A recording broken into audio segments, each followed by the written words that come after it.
Hey group, I'm so glad that we are doing well so far. It's our first week and you've been asking me lots of great questions. Your participation's fantastic. And today I am talking to you about meal planning because there's been a lot of questions about that. And I am going to give you some more tips later on in the week. But for today, I want to talk with you about it in generalities. I want to give you kind of a meal planning 101. And I want to just take you through the process of what I do, especially when I'm starting a new program or a new nutrition guide. So I want to just take you through some of those steps. And the first thing that I do is, especially if I'm brand new to meal planning, because it can be a little overwhelming, is I take out just a piece of paper and I write down the foods that I absolutely love. And I'm not talking about pizza and wine and Cheetos. I'm talking about, I really love to have pancakes for breakfast. I really love to have eggs.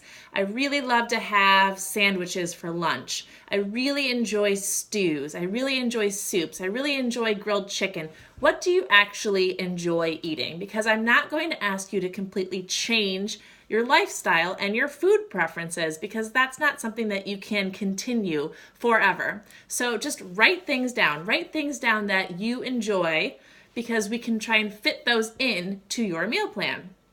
So after you do that, I want you to then flip the piece of paper over and think about your schedule. Think about what your daily life looks like. There are certain days where I just go to work, come home, I have time to make dinner, I have time to have my snacks, I don't have crazy busy days. But there are certain days where I'm literally driving all over the place. I have to carry all of my meals in my car. I'm taking my daughter to dance, and it's just crazy time. So I have to plan meals that actually make sense for me to bring them with. If they need to be heated up, it's not something that I'm going to plan for that day. It's got to be something that I can just put in a bag and bring with me. So think about your schedule. Do you work overnights? Do you work 12 hours a day? You need to think about those things because you'll plan your snacks and your meals according to your lifestyle, your schedule. So put that in there as well. Then from there, I want you to write it out. So here's just a quick example of what I do. And it's really, really quick. I make a little grid, and you can, if you're not paper and pencil kind of person, if you want to use Excel or something like that, totally fine. But I'm a paper pencil gal. So I take a paper and pencil and I make a little grid and I put all 7 days of the week as well as the meals that I like to have. Breakfast, snack, lunch, snack, dinner. If you like to have a snack at night, write that in because again, I don't want you to be deprived. I want you to live the lifestyle that you enjoy living and just make nutrition fit into that. So write down your meals. I have this tiny little grid up here. That's for your workout. I like to write in what my workouts are going to be as well because sometimes my meal plan changes depending on my workout. There are days where I teach double cycling classes, so I need to eat more or I need to eat one extra protein or one extra vegetable. So I put that in there as well. Okay. So make a little grid, then just start planning things out. Like I'm definitely going to have eggs for breakfast on this day. Definitely going to have a sandwich for lunch.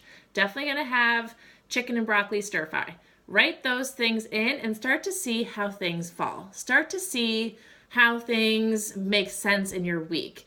See where things are lacking. See where things are too much. Really, really think about it. On your weekends, if you plan on going out to dinner, if you plan on having a glass of wine, write that in. Be honest with yourself because this is not something that you're just going to write and take time to do and then ignore it. So write it down. Put it in this grid. If you have questions about it, please ask me. Now, if this is really overwhelming, I want you to try and write out 3 days. See how that goes. Then try and write out 5 days. See how that goes. Then try and write out 7 days and see how that goes. I really want you to be okay with being flexible. It's okay if you plan out broccoli and asparagus or beef and asparagus or something to that effect on Friday night and you end up going out to dinner with the family. That's okay, but remember, if your plan was to have some lean protein and a vegetable when you go out to dinner, try and pick a protein and a vegetable. All right, so allow for some flexibility. This is not something that you need to have anxiety about if you can't hang on to it, so allow for that. All right, those are basics. I'm going to talk about meal planning more later on this week, and continuing through the group, I'm going to be talking more about meal planning. But this is kind of your 101. This is your start. The biggest theme here is don't choose foods, don't choose meals, don't make a plan that doesn't fit your life. That is called a diet, and that is not something that you can hang on to forever. I really want you to really consider who you are, what you enjoy, and make it work into a meal plan. Please feel comfortable snapping a picture of your meal plans and posting them in the group so that I can give you feedback and chat with you more about it. All right, that's your Meal Planning 101. Let's keep going. Great job, guys.